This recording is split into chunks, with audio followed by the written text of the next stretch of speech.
Hello and welcome to another review. I don't remember the last time that I played a good text-only RPG, where it wasn't important how good my weapons are or the amount of grind that I put into the game, nor those pesky loot boxes. No, just a simple game about not-so-simple matters. When I started up the game, I was justifiably confused. Even though it looks simple at the outset, the game has such a deep and complex gameplay structure that makes it quite hard to master. But thankfully, there is a normal mode for the game, so I could just stitch together a simple starting story as to how my tribe got to the fabled Dragon Pass, and after that I was free to screw up every decision that I got to deal with.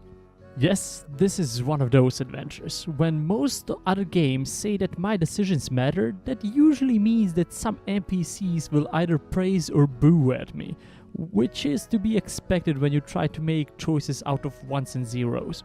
But this game actually manages to make me care for the well-being of my villagers, and thereby care about the decisions that I make, at least most of them. One of the first decisions that befell me was to decide which members of my clan I should put up as the clan ring members. Of course, I decided for a group of mostly pacifists and few tricksters, just to try and make decisions that would appease both groups.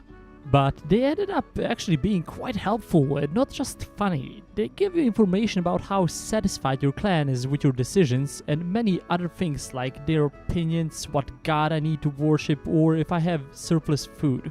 But that's not all. You can employ them to explore or make trade routes, which is always helpful. And they can give good advice when the need arises to make decisions in the random events that progress the overall story. The story progresses when the Wheel of Time, as I got to call it, is clicked, and it skips straight to the next season of the year, which prompts a random event. For instance, at one point a group of wolfmen started poaching around my village, and I had to decide what to do with them. The decisions can have many consequences, and there are usually more than 5 options on how you can react to it. One time, an old woman from a friendly clan asked for the hand of a young warrior from my clan. I had to decide if I want to persuade him to marry her, order him to marry her, tell her to bugger off, or try to persuade her to marry somebody else. So, to strengthen the bond between our two clans, I made the young warrior marry her and become a granny fiddler. But on the other hand, I got 20 cows from that exchange, which isn't bad when I look back at it. The other warriors were kinda mad at me for doing so, but giving them gifts made them forget all about it. And now that I think about it, that is quite damn realistic. The realism doesn't just stop there. As it is in real life, most of the other clans are douchebags that just want to either plunder me or screw me over in some other way. So even though I started peacefully, after an hour or more of game time, I just put all of my resources into the war effort and started killing people. I don't know why, but I never seem to be able to finish a pacifist run in these kind of games.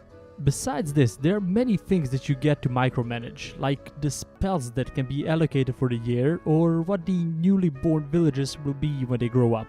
This is basically dictatorship when I look back at it, but my council members told me that everyone is happy, so who cares? The only thing that might turn people off of this game is the lack of actual gameplay. All I did is read and read and read, but for me that isn't a bad thing since I love reading. On the other hand, if you are a twitchy action RPG type that can't get off unless they sliced up at least 10 people or goblins in the first 5 minutes of the game, this one might be disappointing for you.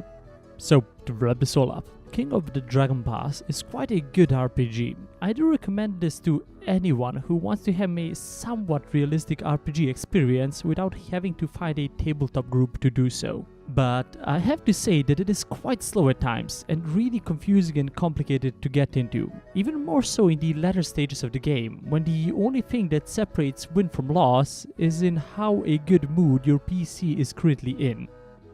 As always, goodbye and thanks for listening.